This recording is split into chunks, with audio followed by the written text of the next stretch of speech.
Louvado seja nosso Senhor Jesus Cristo, para sempre seja louvado, com nossa Mãe Maria Santíssima e nosso Pai São José. Sejam todos bem-vindos ao canal Caterro. Eu sou Ayrton Vieira e hoje, dando seguimento, ou melhor, dando conclusão àquela pequena trilogia, do Padre Giorgio Maria Faré, falaremos sobre a sua resposta ao professor Roberto de Mattei sobre a questão da declaratio. Será um vídeo um pouco mais extenso e técnico, porém de fundamental importância para dirimir quaisquer dúvidas que porventura possam ainda restar, sobre a questão da invalidade tanto da renúncia de Bento quanto das sucessivas eleições, tanto de Francisco como agora de Leão XIV. Esse texto poderá ser lido em sua íntegra no próprio site do Padre Giorgio, cujo link estará na descrição deste vídeo. Bom, assim sendo, sem muitas delongas, vamos ao que interessa. Com uma pequena observação, durante a leitura, em alguns pontos, será feita algumas observações para um melhor entendimento do texto, ainda que daremos voz prioritariamente, claro, ao Padre Giorgio, que é o objetivo destes vídeos.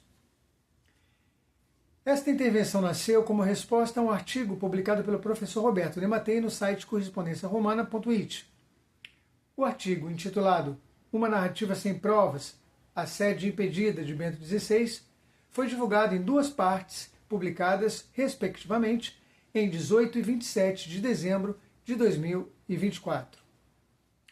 Então, aqui já o Padre Giorgio coloca um pequeno primeiro subtítulo, que é uma citação em latim, de niminis ou de minimis non cura pretor, que em outras palavras é um importante homem, um homem importante não se detém em pequenas coisas, ou em coisas de pouca monta, de pouca importância.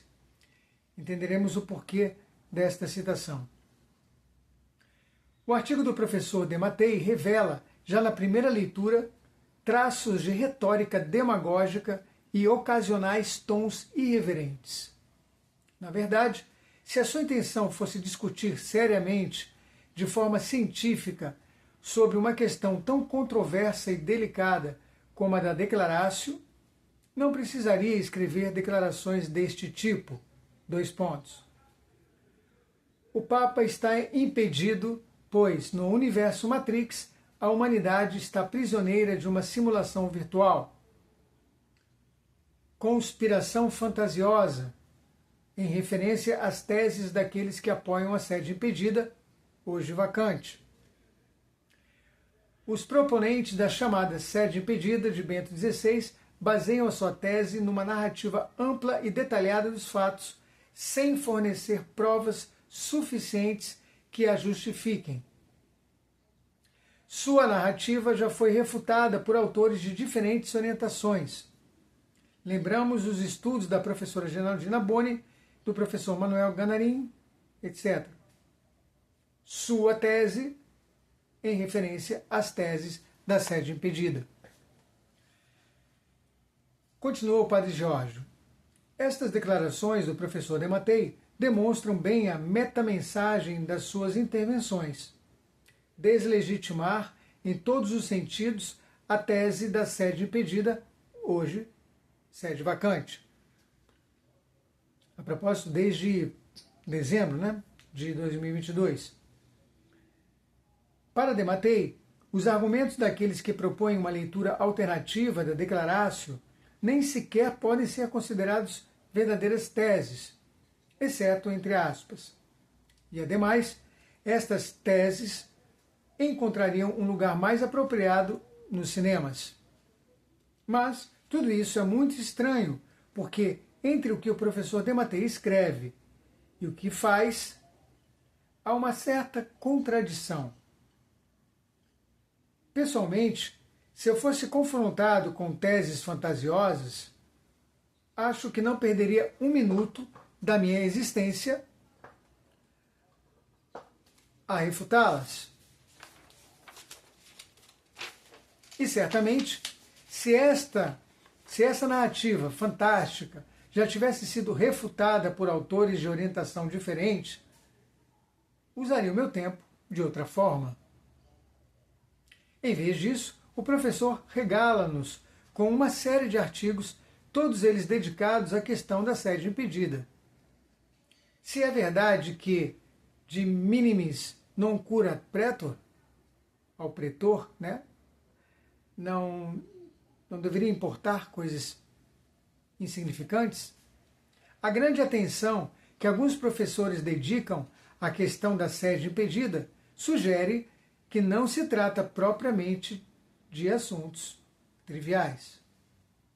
Mas voltemos à realidade. A declaratio e, portanto, a legitimidade do pontificado bergogliano tem sido debatida desde há alguns anos, mais especificamente desde o início, desde quando Bento XVI promulgou a sua declaratio, fez a leitura deste documento naquele consistório de fevereiro de 2013. E a bibliografia que se desenvolveu em torno deste tema, monografias e artigos, é realmente extensa. Eis alguns títulos de monografias. Ele passa a citar aqui uma série delas, dentre as quais Bento XVI, Papa Emérito, de Stefania Costa, Habemus Antipapam e Em Busca do Mundo Perdido, do padre Fernando Maria Corné, dentre outros, inclusive de diferentes pontos de vista. Optei por referir apenas as monografias porque são produções de maior peso em termos de profundidade e sistematicidade do que os artigos. As publicações, como se pode imaginar, são ainda mais numerosas. Em todo caso, os títulos relatados não são todos críticos da validade da demissão de Bento XVI, demonstrando que em ambas as frentes a dinâmica da demissão do Papa suscitou debate. E isto é um fato, do qual não podemos deixar de tomar nota. Inclui também alguns trabalhos escritos especificamente para refutar as posições que sustentam a ilegitimidade do Papa Francisco, como, por exemplo, os textos de Boni ou Michelin. Dito isto, podemos tirar pelo menos duas conclusões. Uma, deve-se admitir pacificamente que se a questão da declaratio como renúncia válida permite uma tal produção monográfica, é porque há, pelo menos, provas suficientes para a discutir. Tanto mais quando os autores são advogados, jornalistas, profissionais ou sacerdotes. E dois, seria igualmente honesto admitir que se uma professora canonista como Boni se empenhou em várias ocasiões em refutar os argumentos em questão, é porque esses argumentos provavelmente mereciam ser considerados. Portanto, quando Dematei escreve que os defensores da sede impedida não trazem provas suficientes que a justifiquem, perguntamos-nos se terá realmente lido alguma bibliografia existente, ou se sequer a conhece. Parece-me antes que a Dematei é uma banalização, uma retórica útil para minimizar as vozes discordantes, mas que não faz justiça à realidade dos fatos. A comparação e o debate são exercícios de honestidade intelectual. Por isso, enquanto persistir um preconceito depreciativo contra as teses dos demais, seria preferível abstermos-nos de o fazer. A realidade é que a tese da sede vacante está a tornar-se cada vez mais difundida, como o próprio Dematei assinalou. Segundo ponto, resposta às críticas. Apesar de tudo, Dematei entra no mérito e tenta refutar algumas teses fundamentais do argumento que defendo. Parece-me, portanto, oportuno responder a Dematei e esclarecer, dada a ocasião propícia, alguns pontos delicados inerentes a declarácio e as consequências da sua invalidade como renúncia. Primeiro aspecto. Plenitudo potestatis legislativi. Dematei invoca o primado da jurisdição do Papa sobre a Igreja. Citação. Ou seja, o seu poder de governo supremo, plenário, universal, ordinário, imediato e livre.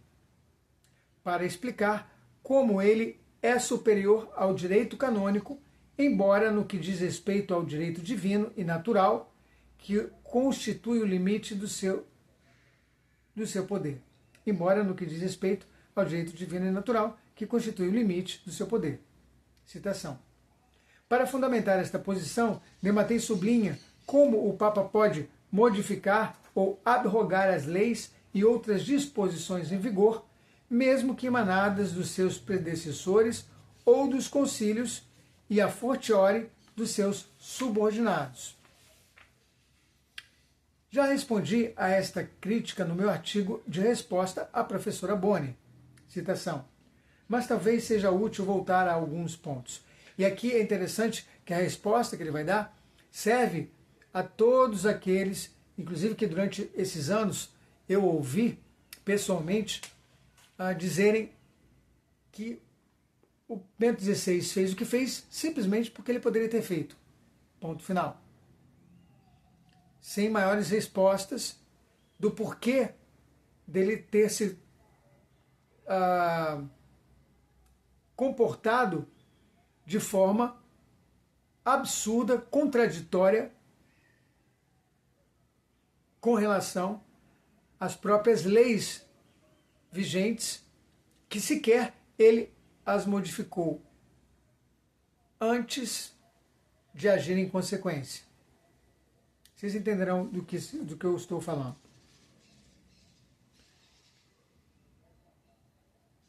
É verdade que o Papa tem a plenitude do poder legislativo, mas isso não significa que ele possa eximir-se de o respeitar. Em suma, a superioridade do Papa sobre o direito positivo exprime-se na sua capacidade de o modificar, não de o contornar. Por isso, se o cânon 332, inciso 2, o único que regula a renunciatio papae, a define explicitamente como renúncia ao munus, seria conveniente que o Papa usasse esse mesmo termo. Caso contrário, dada a necessidade de garantir a certeza sobre a validade de um acontecimento de tão grande significado histórico como a renúncia ao papado, ele deveria, no mínimo, expressar-se explicitamente para reformar este cânon, revelando a possibilidade de usar diferentes definições para esta renúncia. Ou seja, Bento XVI, uma vez que o cânon estava lá, e era o único cânon que regulamentava a renúncia pontifícia ao pontificado, e esse único cânon exige que uma renúncia ao pontificado seja uma renúncia ao munus petrino, ao ofício, ao cargo de São Pedro. Se ele, com a potestade que tinha, quisesse que isso fosse feito de forma diferente, distinta, ele antes modificava o cânon e depois agia em consequência. Não o contrário. Não a revelia da lei. É isso que está dito aqui. Seguindo.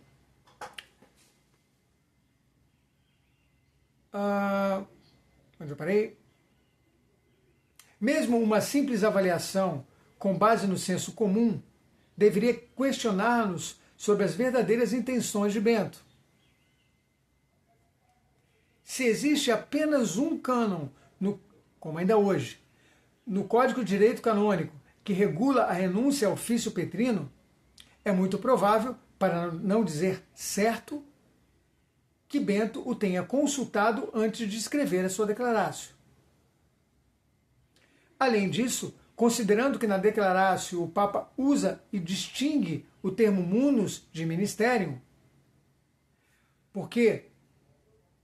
Porque no momento decisivo em que no documento explicita a renúncia, ele declara que renuncia ao ministerium ao invés de munus. Ou seja, na declarácio, durante alguns momentos, Bento usa ministerium e em outros lugares usa munus. No lugar próprio, no período em que ele deveria utilizar munus por falar diretamente em renúncia, ele usa exatamente ministerium e não munus, exigido pelo único código, pelo único cânon do Código de Direito Canônico, e que ele sequer revogou antes de elaborar e de ler o documento. A esta troca de termos não foi dada uma resposta adequada por ninguém até hoje. Então, por exemplo, eu me recordo do reverendo padre Luiz Carlos Lodge, muito bom sacerdote, inclusive com um trabalho excelente na área pró-vida, né? Nos assuntos pró-vida de Anápolis, estado de Goiás, que depois de ter recebido de minhas mãos o livro de Estefania Costa, Bento XVI Papa Emérito, ele como advogado que é, além de sacerdote, após uma leitura extremamente superficial, posta alguns vídeos dizendo que ele nunca tinha ouvido falar que munus e ministerium eram coisas distintas, coisas diferentes. E, mais uma vez, numa leitura muito superficial e rasteira, ele, em outros termos, desdenha do trabalho de Estefania e, consequentemente, desta nossa posição, sequer dando o seu trabalho, como advogado que é, de estudar mais pormenorizadamente o direito canônico, que nos prova justamente o contrário. O mesmo se deu, em alguma medida, guardadas as devidas proporções, com outro sacerdote advogado, que é o padre Javier de Oliveira Ravassi, com o qual eu mantinha, até pouco tempo atrás,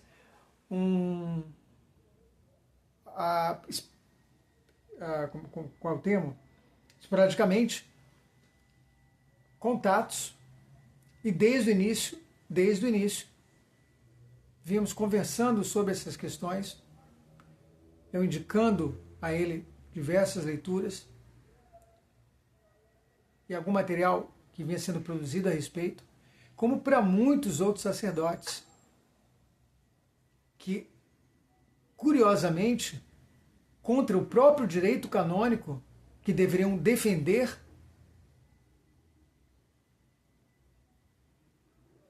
eles então se recusam de uma forma pertinaz e incompreensível, para não dizer absurda,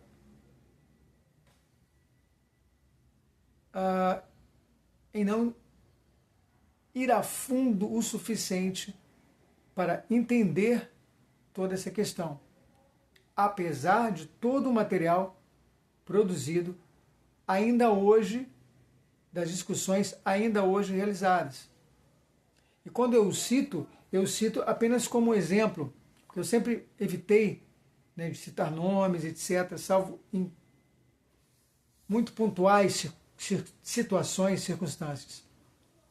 Mas hoje isso se torna mais do que necessário, dado o nível cada vez mais abrumador, mais avassalador de engano que vivemos. Então, a exemplo desse sacerdote, vários outros bispos, cardeais, a sua quase totalidade, e leigos e grupos e congregações, enfim, né? A igreja como um todo, salvo pouquíssimas exceções, pouquíssimas e honrosas exceções, ainda insistem em estar fora da lei, por mais que pensem estar dentro. Continuemos. E sim, e sem dar respostas, como o Padre Jorge coloca aqui, ainda a todas essas questões envolvendo a suposta renúncia de Bento XVI. Não há respostas plausíveis, convincentes, do porquê que Bento agiu como agiu, fez o que fez, agiu como agiu. Não há, simplesmente não há. De forma especial, vinda de pessoas dotadas de uma inteligência muitas vezes acima da média. Pessoas do direito, inclusive, da teologia, da filosofia, do latim. Mistério da iniquidade. É a única resposta. Além disso, para responder a quem ainda tem algumas dúvidas sobre o alcance do poder primacial, é útil ler o que escreve Fernando Puig, citação, que estigmatiza a interpretação absolutista do cargo primacial. O ofício petrino, explica Puig, não deve ser lido de forma redutora em termos de poder, como se a pessoa do Papa obtivesse uma autorreferencialidade que o obrigasse apenas à sua própria consciência e a Deus. Deve-se partir da premissa de que a análise da renúncia ao ofício petrino deve ser libertada do reducionismo segundo o qual a dimensão jurídica da renúncia ao ofício primacial estaria ligada apenas ao fato de o Papa ser o detentor do poder supremo da Igreja. Em nossa opinião, a dimensão jurídica da renúncia ao ofício petrino está em estreita relação com todos os bens eclesiais, com todos os sujeitos titulares de direitos e deveres em relação aos bens eclesiais e com todas as funções públicas, que possivelmente envolvem o exercício do poder, dos poderes, ligados ao ofício de Pedro. Portanto, em vez de assumir uma situação de poder, a renúncia também deve ser lida juridicamente em termos da perda da posição de garantia suprema, certamente, do ofício petrino para com os bens e súditos eclesiais, mesmo em alguns casos não pertencentes à Igreja, do ponto de vista da justiça nas relações que dizem respeito à própria Igreja. Então, vamos resumir isso aqui. A necessidade de ter em conta esta posição jurídica do primado exclui as interpretações simplistas de caráter absolutista que decorrem da redução do direito ao poder. De fato, se o direito é o poder, quem recebeu todo o poder pode prescindir dele e não tem de prestar contas a ninguém, nem mesmo a si mesmo.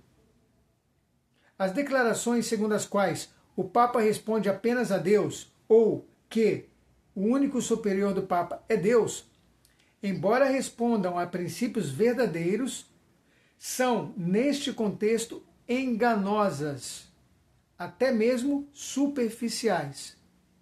Pensar assim é parcialmente uma regressão. Isto é, o Papa, quando renuncia validamente, em função de tudo o que está atrelado ao pontificado, que são os bens eclesiais e os súditos, ele é obrigado a agir de acordo com o que a lei prescreve nos casos de renúncia petrina. Justamente por tanto a sua situação de detentor de um munus petrino, quanto a de sua renúncia ao mesmo, implicarem necessariamente direitos e deveres para com os bens da Igreja e os seus súditos. Então o Papa não pode simplesmente agir à revelia disso tudo, sem ter em conta esses direitos e esses deveres.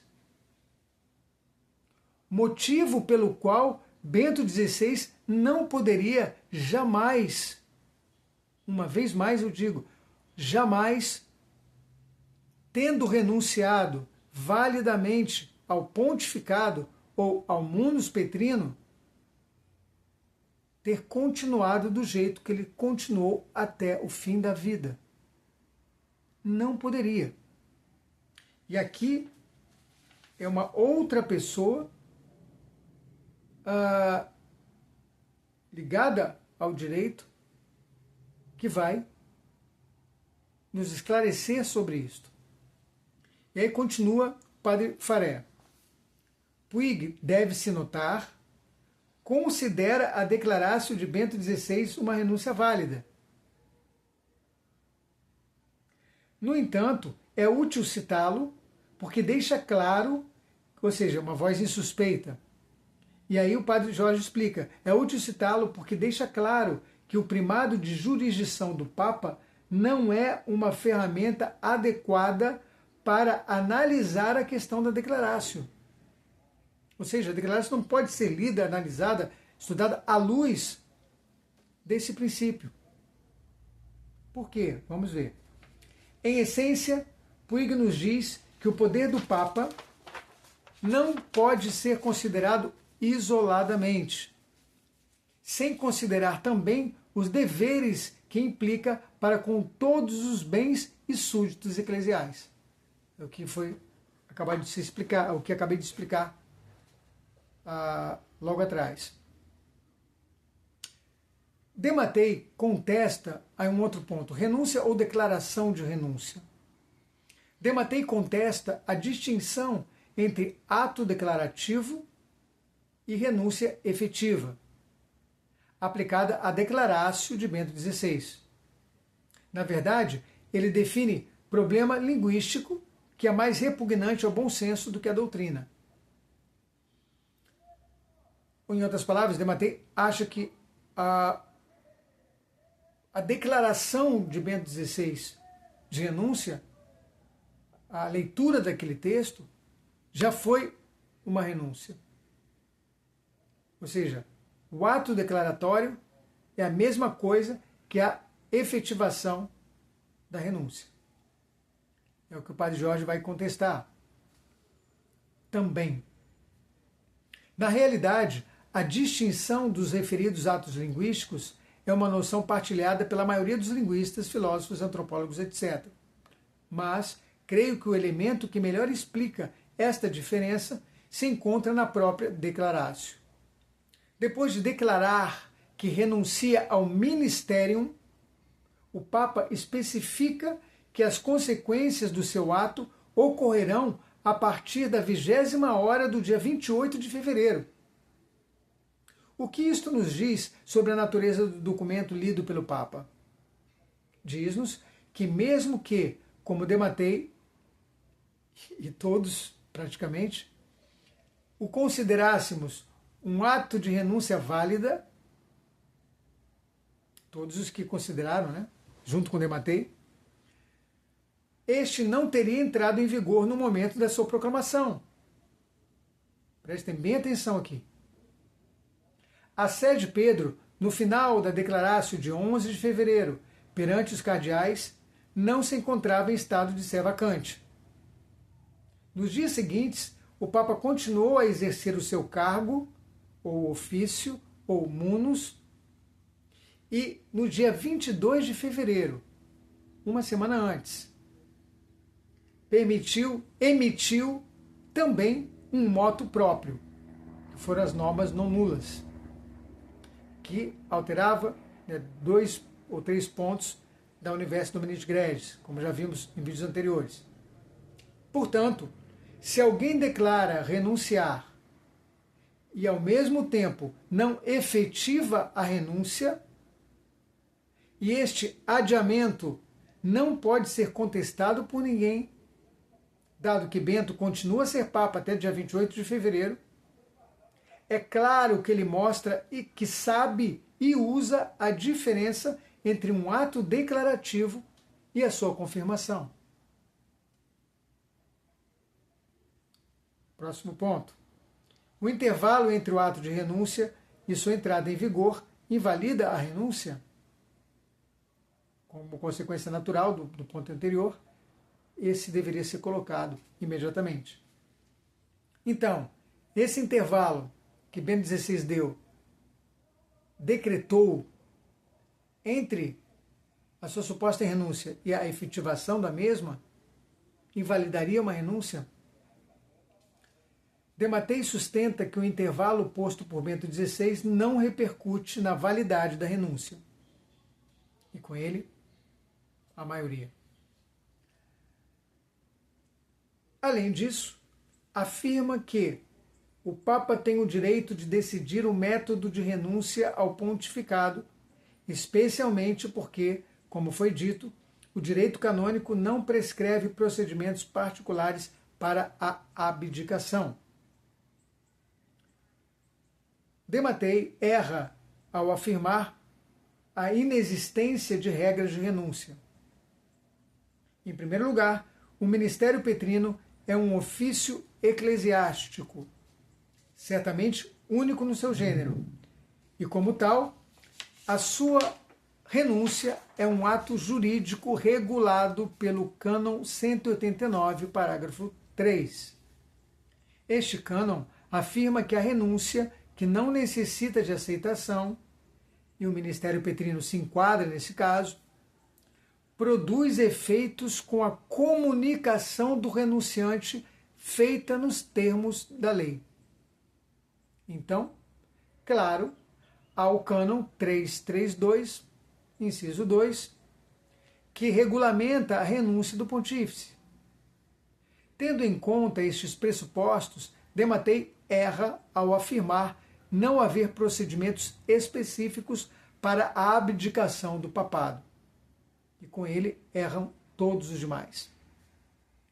Além disso, como demonstrei no texto de minha homilia, se refere à homilia Não Entregarei o Leão, cuja série de vídeos está aqui no canal, que eu recomendo profundamente, seja assistida na íntegra. A renúncia é um ato jurídico puro, que não pode ser dotado de condições ou de diferimentos temporais. Com efeito, como prescreve o cânon 189, parágrafo 3, a renúncia que não exige aceitação entra em vigor imediatamente. A lei o determina. Lei esta que não foi revogada por Bento XVI. A noção de ato jurídico puro e o cânon 189, parágrafo 3, complementam e nos mostram como a declaratio como ato de renúncia não é apenas nula, mas também inexistente. Não existiu, naquele documento lido por Bento XVI, uma renúncia ao papado, por não ter obedecido os cânones legais, que ele não poderia contornar, como vimos, apenas modificar a priori, antes de agir em consequência. Próximo ponto, sobre a diferença entre munus e ministerium. Professor, doutor, advogado, sacerdote Luiz Carlos Oddi, e consigo tantos outros. Muito se tem escrito sobre este ponto. Em minha resposta à professora Boni, dediquei 4 páginas a esta questão. O padre Fernando Maria Cornet, por outro lado, dedicou um estudo inteiro, um livro inteiro, Em Busca do Munus Perdido, a analisar o uso de munus e ministerium, que recomendo muito a Padre Lodge, Padre Javier, padres diversos, Padre Paulo Ricardo, mestre ou doutor em Direito Canônico, Padre José Eduardo, também ligado à área afim à área do direito, e tantos outros, bispos, cardeais, por que não? Em busca do munus perdido. Padre Fernando Maria Cornet, hoje em italiano e também em espanhol.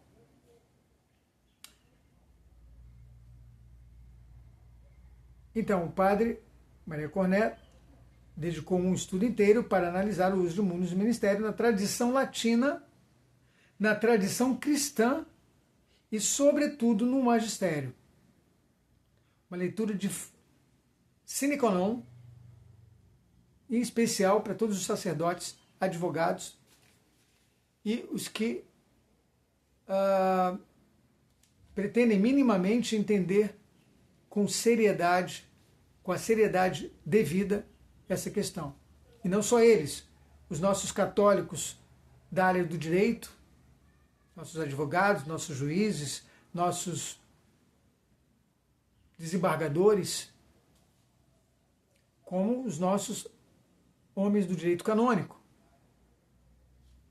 Por quê? Porque é um estudo sobre, repito, o uso de munus e ministerium, tanto na tradição latina quanto na cristã e, sobretudo, no magistério, mostrando indefinidamente como os dois termos não podem ser entendidos como sinônimos. Dois documentos que mostram claramente a distinta aplicação dos dois termos são a Exortação Apostólica Pós-Sinodal Christi Fidelis Laici e a encíclica Redemptoris Missio, ambas de João Paulo II. No primeiro documento, Cornet analisa nada menos do que 9 ocasiões em que munus e ministerium são mencionados no mesmo discurso, demonstrando o distinto significado que lhes é atribuído. Também no segundo documento, João Paulo II distingue muito bem ministerium de munus e, ao mesmo tempo, ser de fazer. O ser associado ao munus e o fazer a ministerium. Por outro lado, a impossibilidade de confundir os dois termos, entendidos no sentido técnico, já tinha sido apontado por Peter Erdo, atual cardeal e primaz da Hungria. Citação. Portanto, não seria necessário retomar o assunto e escrever mais. Porém, na tentativa de se opor à nossa posição, de Mattei reúne uma série de imprecisões que nos deixam um tanto surpresos, sabendo da seriedade do professor. As suas palavras com relação à seriedade de tantos católicos hoje em dia espalhados por aí, muitos dos quais influenciadores dos diversos meios, professores, advogados, teólogos, juristas, etc., filósofos, uma pleiade, né, de profissionais das diversas áreas. Em primeiro lugar, não está claro qual a conveniência. De Mattei cita o professor Juan Ignacio Arreta, que afirma que o uso das noções de munus, ministerium e officium, tanto na doutrina como nos textos oficiais da Igreja, é flutuante, devido ao seu uso não unívoco. Esta posição, no entanto, nada mais faz do que confirmar que os termos não são sinônimos. Flutuante, de fato, indica que em alguns casos podem ser e noutros não, tal como admitem Erdo e Cornet. Em segundo lugar, de Mattei lança-se numa dedução desprovida de qualquer fundamento lógico quando afirma que, se o uso da palavra ministério em vez de munus tornasse nula a renúncia, a eleição papal de Joseph Ratzinger seria também nula, porque o recém-eleito Bento XVI, no seu primeiro discurso de 20 de abril de 2005, usa 5 vezes o termo ministério e não o termo munus ou ofício para indicar o serviço da Igreja Universal que lhe foi confiado. É inadmissível comparar o primeiro discurso público de Bento XVI com a Declaratio. Tentativa desesperada, no mínimo. O contexto e a função dos dois discursos são radicalmente diferentes. É sobretudo espantoso como se pode fazer depender a validade do pontificado de Bento XVI desse primeiro discurso lido aos cardeais na Capela Sistina. A validade da eleição do Papa, tendo como pressuposto a correção das normas processuais, realiza-se com a consagração episcopal do eleito e a sua livre aceitação. Citação. Além disso, para não sucumbir ao pensamento sugerido por de Mattei de que Bento XVI, naquele primeiro discurso aos cardeais, usou os termos munus e ministério de forma confusa, remetemos para o estudo Em Busca do Munus Perdido, do padre Cornet. Cornet mostra como os termos officio, munus, onus e ministerium são usados com extrema pertinência pelo pontífice, que os utiliza para significar coisas distintas. Próximo ponto, renúncia por idade. Um minuto, por gentileza. Sigamos. Renúncia por idade. Quanto ao Ingravescente Etate, em seu artigo, de Mattei relata Ingravescente Etate, ou seja, a idade avançada, né, com a qual, o termo com o qual Bento inicia a sua Declaratio. Quanto ao Ingravescente Etate, em seu artigo, de Mattei relata as coisas pela metade e de forma imprecisa. Provavelmente não compreende o que escrevi no texto da homilia. Aliás, afirma não compreender porque a invalidez do ato deve ser deduzida da desproporção entre a renúncia e a sua motivação. De fato, nunca disse que a invalidade da renúncia pode ser deduzida desta desproporção. Tudo o que disse na minha homilia, de 13 de outubro de 2024, foi que a Ingravescente Etate era um elemento anômalo adicional na motivação da alegada renúncia. Além disso, o fato de a antiguidade não ser uma motivação aceitável para uma renúncia papal foi afirmado pelo cardeal Fadiolo e não em minha opinião. Em 1994, o cardeal Vincenzo Fadiolo, como presidente do Conselho Pontifício para a Interpretação dos Textos Legislativos, foi encarregado por João Paulo II de efetuar um estudo sobre as implicações jurídicas e eclesiológicas da renunciatio papae. Concluiu seu trabalho afirmando que, de modo perentório e absoluto, o Papa nunca pode renunciar apenas por causa da idade. De Mattei deveria, pelo menos por uma questão de honestidade, ter relatado esta importante fonte. A sua preciosidade é evidente, pois provém diretamente de um estudo encomendado por João Paulo II com o objetivo preciso de avaliar certas implicações da renúncia papal. Sobre a liberdade da renúncia. Também neste ponto, de Mattei confunde a questão. Ele afirma que, na minha opinião, a pressão das potências globalistas teria invalidado a abdicação de Bento XVI. Esta ideia não está presente no texto de minha homilia. Em vez disso, mantenho, apoiado por pelo menos 4 autores que fizeram pesquisas sobre o assunto, citação, que as pressões recebidas pelo Papa foram tais que o impediram, de fato, de governar regularmente a Igreja. O tema da maçonaria é de grande importância aqui, mas de Mattei o deixa de fora. A pressão, de fato, poderia ser exercida de forma eficaz, precisamente porque as fortes potências globalistas podiam contar com o apoio dentro do Vaticano. Vale a pena, uma vez mais, lembrar a frase dita por Bento XVI ao então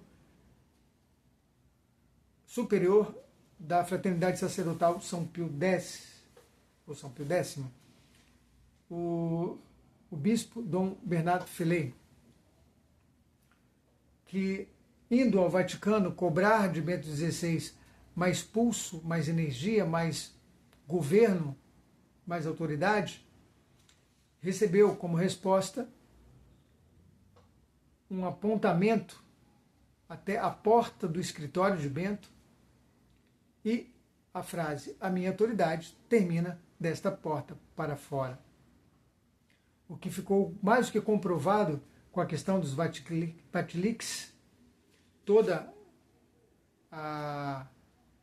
o boicote, sofrido por Bento, toda a desobediência e alguns etc. mais. E principalmente a questão das contas do Vaticano sendo bloqueadas.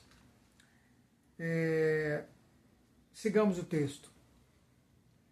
Há outra objeção muito comum que de Mattei levanta à nossa tese.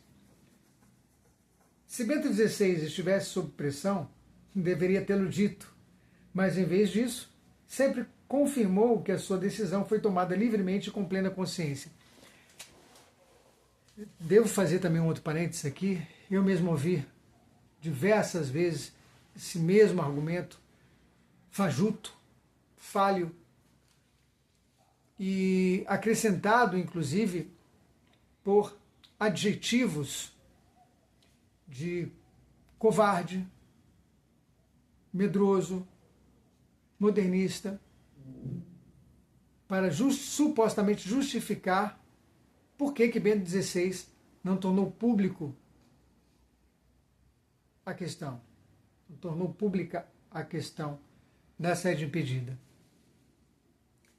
Faço minhas as palavras do Padre Giorgio em resposta ao professor de Mattei.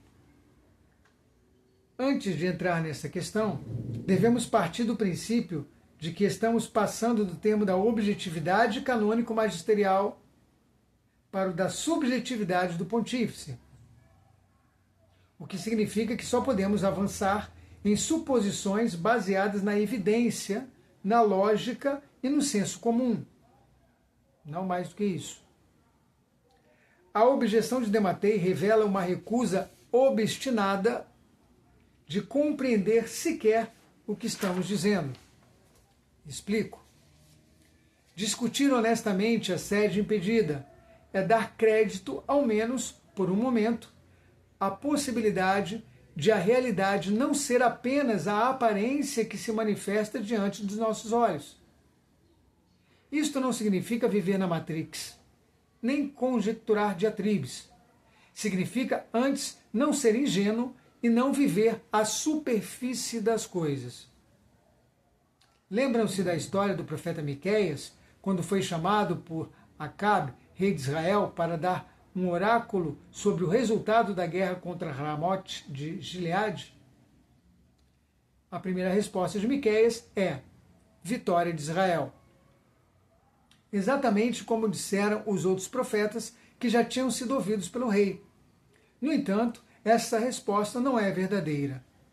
Miqueias era um profeta incômodo, porque nunca previu nada de bom, pelo que o rei e os profetas da corte o marginalizaram. No entanto, quando foi convocado pelo rei uma última vez para profetizar, foi ameaçado pelos seus mensageiros e obrigado a dar uma resposta positiva, apesar da verdade ser outra. Isto significa que Miqueias foi devidamente impedido no seu ministério. Outro sim, surge nessa passagem um outro elemento muito importante, o espírito de engano. Como é possível que Miqueias, quando interpelado para dar uma resposta em nome de Deus, tenha mentido? Terá tido medo das consequências?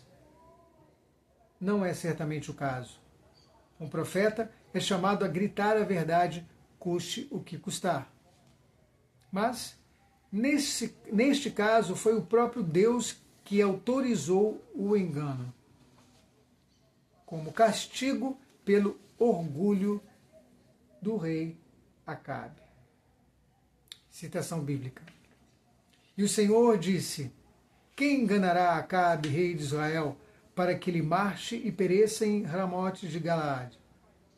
Respondendo de um modo e outro, respondendo um de um modo e outro do outro, aproximou-se um espírito maligno.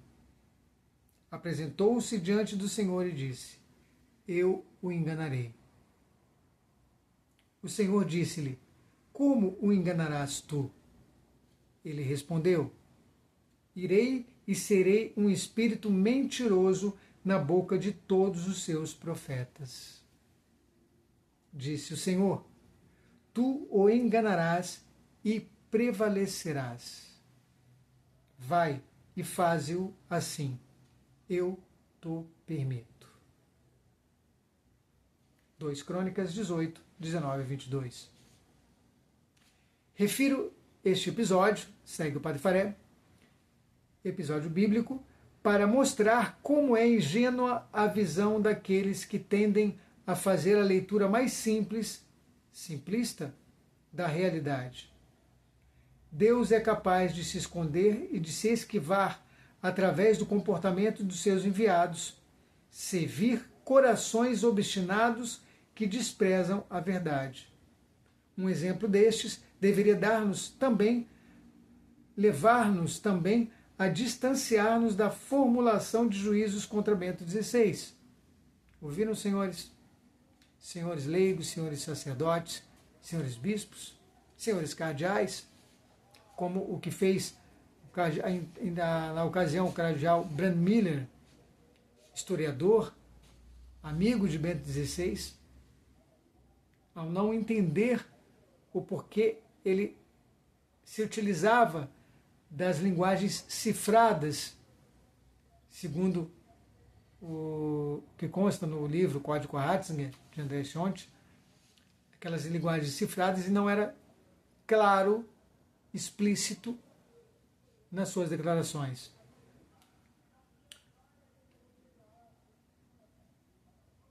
E que isso fez com que ele acabasse julgando subjetivamente, como tantos o fizeram e fazem até hoje, a Bento XVI.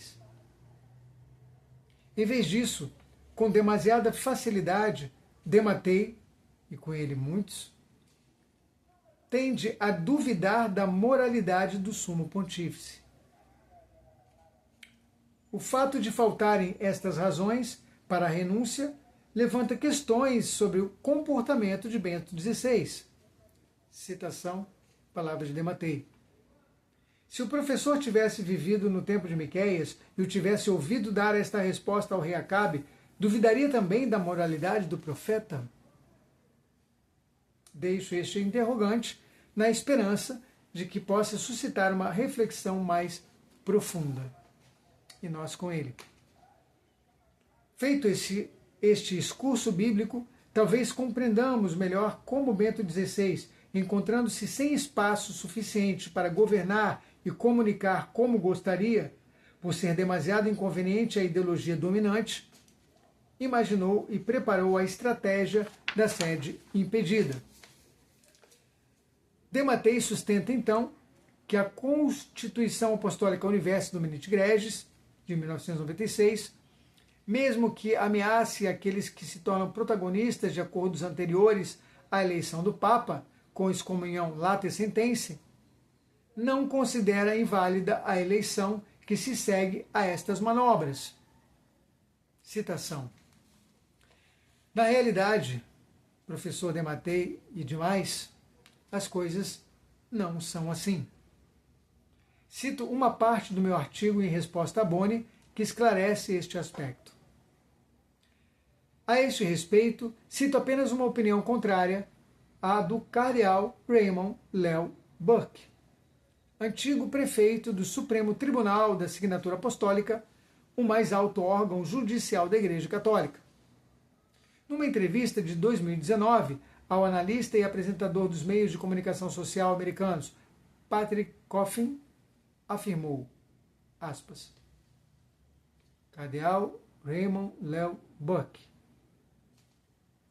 a única razão que poderia ser levantada para questionar a validade da eleição seria se esta tivesse sido organizada por uma campanha preventiva, o que é estritamente proibido. Patrick Coffin, citação. Daqui depreendemos que, segundo o cardeal Burke, esses pontos da UDG são irritantes. São sine qua non. Excetuando o ponto sobre a simonia, para o qual o Código de Direito Canônico diz claramente que não invalida a eleição, o silêncio dos artigos subsequentes sugere, e o cardeal Burke confirma, que se trata de normas irritantes, vinculantes. Citação. A conclusão do cardeal Burke é pacífica e baseia-se no seguinte argumento canônico. Se os artigos 79 a 82 da UDG, Universo Dominis Gregis, proíbem os cardeais eleitores de prometer votos, de decidir sobre o sucesso em conventículos privados, etc. Citação. E o artigo 76 afirma que, se a eleição tiver ocorrido de forma diferente da prevista nesta Constituição, ou as condições nela estabelecidas não tiverem sido observadas, a eleição é, portanto, nula e sem efeito, sem que qualquer declaração tenha sido feita a esse respeito. E não confere quaisquer direitos à pessoa eleita. Citação. Por tudo isso, segue-se que se o conclave de 2013 violou as proibições da UDG ao planejar a eleição nos bastidores, um fato que mostrei em detalhe na minha homilia, então a eleição é nula e sem efeito. Simples assim. Bento XVI dissimulou o seu pensamento? Dematei critica a adoção de ampla restrição mental, como fez o reverendo padre Luiz Carlos Lodge em seus vídeos, por parte de Bento XVI. Ele não acredita que tal estilo de comunicação seja plausível. Não só isso, o pontífice, agindo desta forma, teria feito, na verdade, algo para alguns iniciados, produzindo assim o gnosticismo na igreja. Permita-me uma rápida observação. Permaneço perplexo diante de certos intelectuais, e nós, como o padre Faré, como Dematei, que apesar de estarem profundamente informados sobre a progressiva infiltração maçônica na igreja nos últimos 70 anos, rasgam as vestes ao pensar que um papa poderia agir com astúcia e adotar as mesmas sutilezas estratégicas do inimigo. Que coisa, hein? Pergunto-lhes, qual é a razão pela qual os papas mais recentes, digamos, do período pós-conciliar em diante, nunca denunciaram explicitamente a presença de infiltração maçônica no Vaticano? No entanto, sabemos bem que tais infiltrações ocorreram e ainda existem. Por que é que mesmo um Papa com um espírito vigoroso e combativo como João Paulo II nunca seguiu este caminho? E aqui, por falar nele, quem desejar conferir, eu sugiro que o faça. Vá até nosso site e procure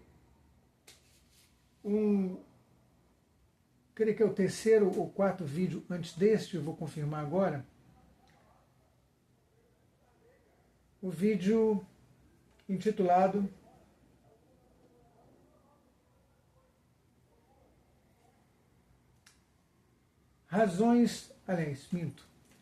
Apelo urgente aos cardeais nomeados por João Paulo II e Bento XVI. Continuando, falem antes do conclave que será nulo.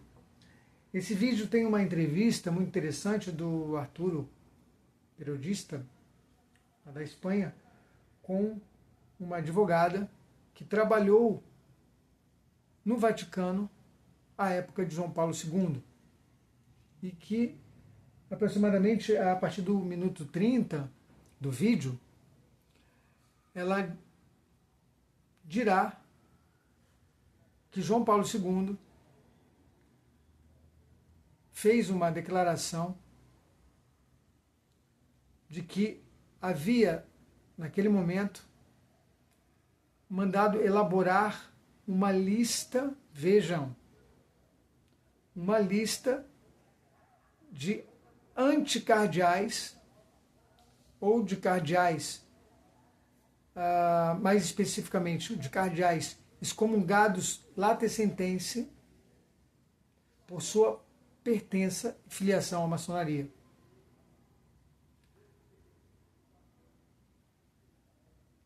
E essa lista estaria arquivada no Vaticano para a posteridade.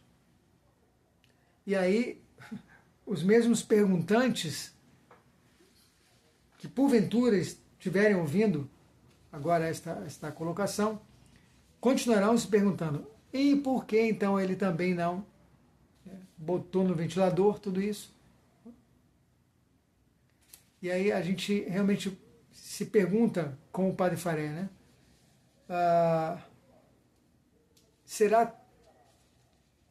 Serão tão ingênuos essas pessoas, mesmo de posse de tantos conhecimentos, tantas informações a respeito da infiltração da maçonaria e do comunismo na igreja?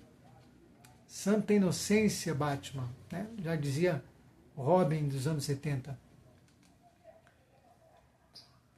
Vejam esse vídeo e vejam essa declaração terrível que já nos apontava o mesmo que Bento XVI disse a Monsenhor Filé.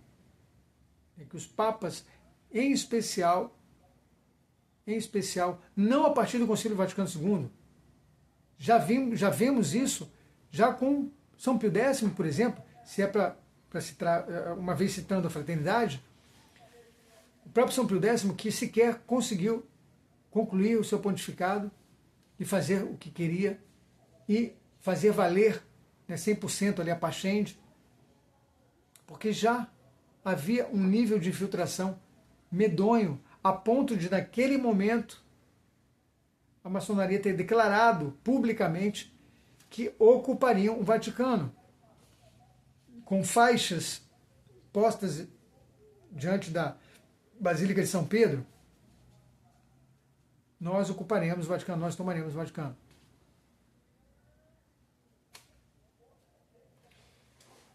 Sigamos, estamos já mais próximos à conclusão. Então, esses novos fariseus que vivem rasgando suas vestes, né? Porque Bento XVI não tornou público toda essa situação, porque ele não combateu, né, os inimigos, e a gente se pergunta, por acaso seriam vocês que iriam naquele momento acudir Bento XVI? Seriam vocês que sairiam do conforto das suas casas, dos seus lares, dos seus trabalhos, para montarem um novo exército de cruzados e combater ao lado de Bento XVI? Vocês não fizeram isso. Pelo contrário, se eximiram de estudar a fundo a questão, entender o que estava acontecendo, se render à realidade, para então agir em consequência. Simples. Então, como é que como é que ousaram a cobrar de Bento XVI, por exemplo, atitudes como essa, de declarar publicamente, abertamente, o golpe de Estado que sofreu, se sequer há muito já não existem mais, por exemplo, os Sacros Impérios? Quem iria dar suporte a Bento XVI se ele se declarasse publicamente ter sofrido um golpe de Estado? Quem iria em seu auxílio?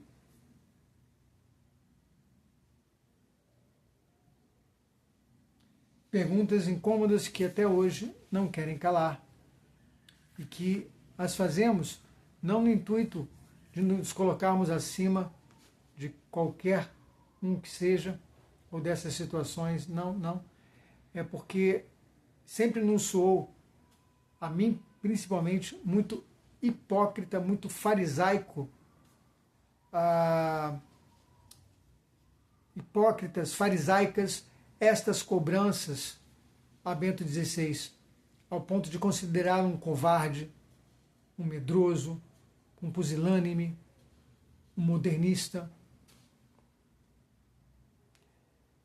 E isto, senhores, será cobrado, será devidamente cobrado a todos e cada um, como os nossos pecados.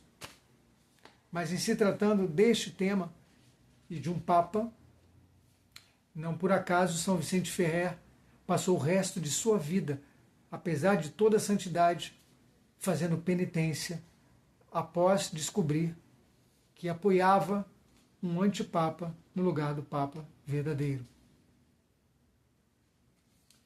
Para fazer-nos pensar. Sigamos. Então, o problema, evidentemente, não pode ser abordado direta ou publicamente. Caso contrário, os pontífices já o teriam feito. Simples.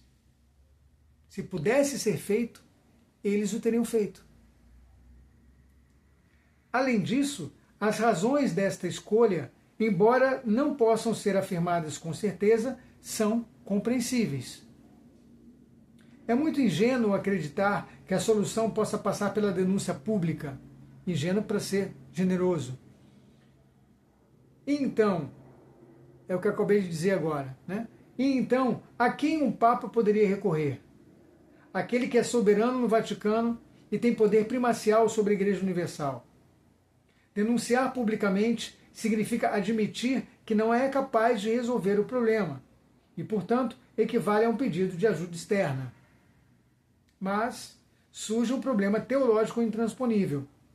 Que organização supranacional ou país deveria intervir para ajudar a Igreja, de modo a tornar-se garante da sua liberdade e pureza, salvo se houvesse um Sacro Império? Ninguém poderia.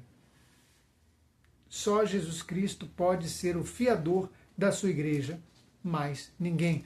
Por isso que Bento XVI, no final da Declaratio, entregará a Igreja nas mãos daquele de direito, nosso Senhor Jesus Cristo e Maria Santíssima.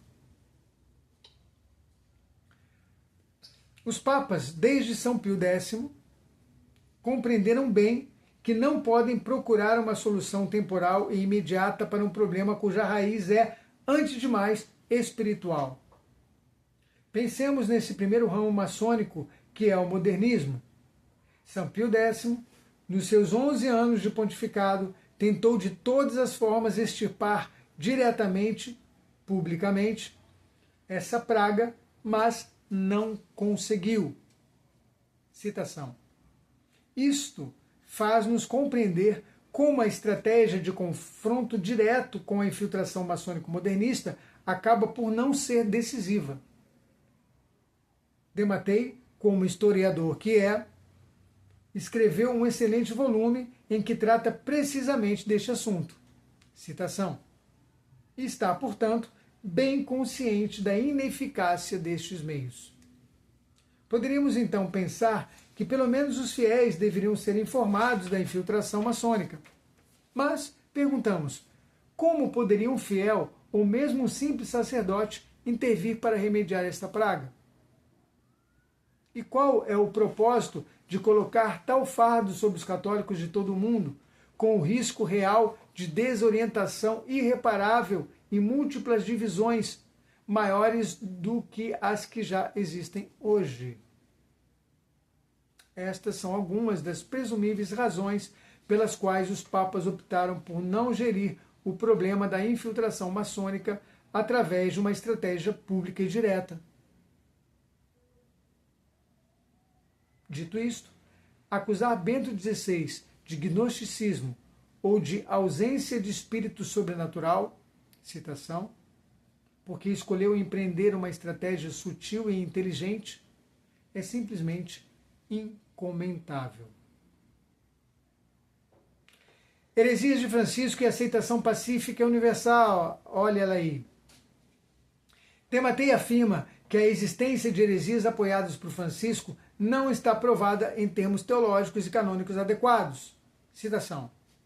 E que, mesmo que o fosse, quaisquer heresias não demonstrariam retroativamente a invalidade da sua eleição, mas antes poderiam talvez causar a perda do pontificado.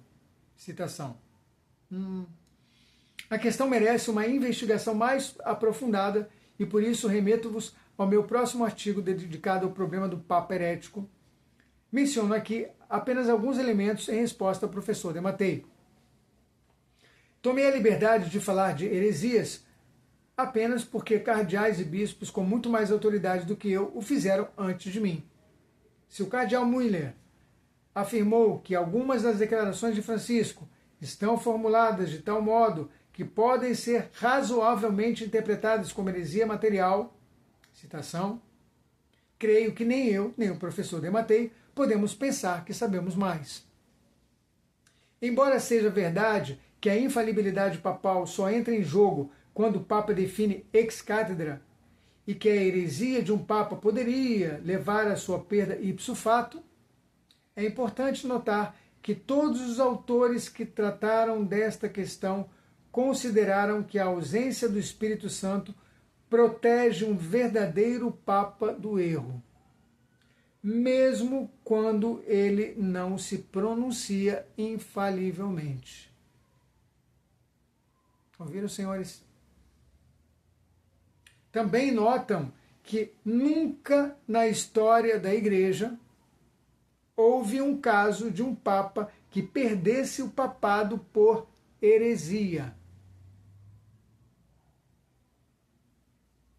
Portanto, o fato de aquele que se senta no trono petrino pronunciar heresias, e repito, não sou eu que o digo, mas sim prelados com muito mais autoridade do que eu, lança pelo menos alguma dúvida sobre o fato dele poder não ter sido validamente eleito como Papa. Claro, a lógica é essa. Se um Papa, até hoje, na história, não cometeu nenhuma heresia, em outras palavras, se não há nenhuma constatação de que um Papa verdadeiramente eleito, verdadeiramente empossado, cometesse a posterior heresias e, portanto, perdesse o papado, o raciocínio mais lógico é que se um homem comete heresias, um homem no lugar, ocupando o trono de Pedro, venha a cometer alguma heresia, é sinal de que ele nunca foi um papa legítimo. É o que está sendo colocado aqui, com muita propriedade. Parece-me incorreto usar uma expressão pseudo-jurídica como provar retroativamente a invalidade da eleição, citação. Nunca disse para usar isto como argumento probatório, mas apenas como uma prova dos 9, como quando em matemática se utiliza a dita prova para verificar a correção do resultado de uma operação. Não é tanto uma prova como um elemento que concorda com a hipótese. Finalmente, no que diz respeito à adesão pacífica universal, invocada por Dematei e tantos outros, como muitas vezes me fez o padre Javier, o reverendo padre Javier de Oliveira Ravassi, e outros, como solução última para qualquer dúvida ou incerteza sobre a validade da eleição papal, citação, Papa Dubius, Papa Nullus, remeto para as 9 páginas que escrevi em resposta à crítica da doutora Luizella Scrosati, citação. Não considero, portanto, necessário voltar ao assunto. Apenas para não deixar passar em branco, essa questão do Papa Nullus, Papa Dubius, Papa Nullus, é outro princípio da Igreja,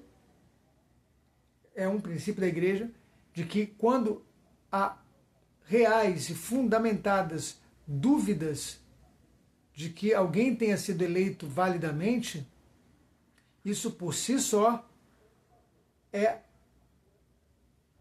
um sinal efetivo de que essa pessoa não é um papa legitimamente eleito. Quem quiser estudar mais, né, sobre esse princípio, vá às fontes, vá até o texto, a referência que o padre Jorge Faré faz da sua resposta da doutora Luisa Scrosati, que está na sua página, e que aqui, pelo texto impresso, cujo link vai estar na descrição desse vídeo, como foi dito, as pessoas poderão, né, chegar a esta fonte e depois irem até ela diretamente e estudar essa questão do Papa Nullus, Papa Dubius, bem como da própria Pacifica Universalis Ecclesiae Desio. Como agir, então, né, neste tempo de vacância, já nos aproximando do final? Então, é apontado, além de todas as críticas, das respostas, etc., o padre Jorge, via de regra, sempre aponta, né, uma solução. O que é mais um mérito para ele, sendo um homem de ciência, um intelectual da área da teologia, ademais de um sacerdote. É sinal de integridade intelectual. Dematei considera ilógica e contraditória a tentativa de buscar a solução canônica para o problema da sede vacante. Se, afirma o professor, hoje a Igreja está ocupada por um antipapa e por uma hierarquia majoritariamente desviante, que sentido há em esperar que algum cardeal intervenha? Se pensarmos, então, que a maioria dos cardeais são de criação bergogliana, além daqueles anticardeais já de João Paulo II e Bento XVI. Não que eles tenham, aí é preciso esclarecer, né? Não que eles tenham escolhido esses cardeais sabendo da sua situação e querido colocá-los ali dentro para implodir a igreja. Isso é um absurdo sem tamanho. É justamente por 2 motivos que me vem agora a mente. Primeiro, que naturalmente os papas eles não são conhecedores de toda a bibliografia, ou melhor, a biografia de um candidato ao ministério cardinalício, a função cardinalícia. Isso é o mais óbvio. Como um prefeito, às vezes um governador, principalmente um presidente, não tem acesso a toda a bibliografia daqueles que são indicados para os ministérios. Prova disso é que muitos deles são trocados com pouco tempo de uso por terem demonstrado incompetência ou mesmo algumas outras, ou por alguns outros motivos. Né? No caso do Papa, então, ele não só não tem condições humanas de conhecer toda essa biografia, como, no caso específico dos papas pós-conciliares, eles já tinham, e até alguns anticonciliares, como Pio XII, por exemplo, e o próprio Pio XI, já sabiam desse processo de infiltração em curso e cada vez mais crescente, ao ponto de já não terem mais, humanamente falando, como travar todo esse processo. Então, querendo ou não, eles acabariam por escolher cardeais que estariam excomungados lata sentença, como é o caso ainda hoje, e depois, de uma maneira mais contundente, os cardeais erigidos por Francisco, portanto um antipapa, sem direito de fazê-lo, o que acaba por não conferir direitos aos mesmos cardeais, ainda que sejam boas pessoas, né? Como por exemplo o próprio cardeal Miller, eleito por Francisco, portanto também ele um anticardeal. Bom, se pensarmos então que a maioria dos cardeais são de criação bergogliana, qual é o sentido de esperar pelo próximo conclave? O sentimento de esperança é diretamente proporcional à aproximação das críticas acima. Não há contradição na escolha do caminho canônico porque, como o próprio Dematei relatou ao reconstruir a minha posição, a do padre Cornélio e a do Dr. Cionti, nem toda a hierarquia tem orientação neomodernista, e isso representa uma razão a mais, uma razão mais do que válida para esperar pela intervenção dos competentes. Citação. Para concluir, a objeção de que a atual hierarquia eclesiástica é incapaz de trazer a Igreja de volta a um estado de normalidade reflete uma visão distorcida da providência divina e da indefetibilidade da Igreja. A história demonstra que, mesmo nas crises mais graves, Deus guiou a Igreja através de caminhos e instrumentos canônicos instituídos pelo próprio Cristo. Qualquer solução deve respeitar a autoridade da Igreja visível, inseparável da sua parte invisível, que não pode ser abandonada sem cair em cisma. Soluções fora dos canais canônicos contradizem a unidade desejada por Cristo e negam a promessa de que as portas do inferno não prevalecerão contra elas. A resposta, portanto, ainda e sempre está na fidelidade à Igreja, na oração e na vida santa e a confiança na providência divina. Encerram-se aqui as palavras do Padre Jorge. Claro, é um texto anterior a esse novo conclave, portanto anterior mesmo à morte de Francisco, e que pretendo, num próximo vídeo, se Deus quiser, sobre a questão das revelações privadas, de uma maneira toda especial, a de São Malaquias, de Garabandal, mencionar, tocar um pouco nesse aspecto e no que eu particularmente acredito né, que seja a solução para esse estado de coisas que hoje estão postos. Muito obrigado por ter acompanhado o vídeo até aqui. Comente, compartilhe, faça a sua pergunta, a sua indagação, etc. Aponte alguns erros, se você viu nesse vídeo. Terei prazer em corrigi-los. Uma satisfação, né, imensa, apesar da maioria deles ser, como dito, a leitura de um texto do padre Jorge Maria Faré. E, enfim, né, aliás, lhes asseguro as nossas orações por todos os assistentes e de maneira especial, todos os inscritos nesse canal, que sempre estão nas minhas orações, e aos quais peço-lhes também a mesma coisa, para que a gente possa dar seguimento a esse trabalho e, de alguma maneira, ajudar, né, com um pouco de luz no fim deste túnel. Louvado seja nosso Senhor Jesus Cristo, para sempre seja louvado, com nossa Mãe Maria Santíssima, nosso Pai São José. Até o próximo vídeo, se Deus quiser.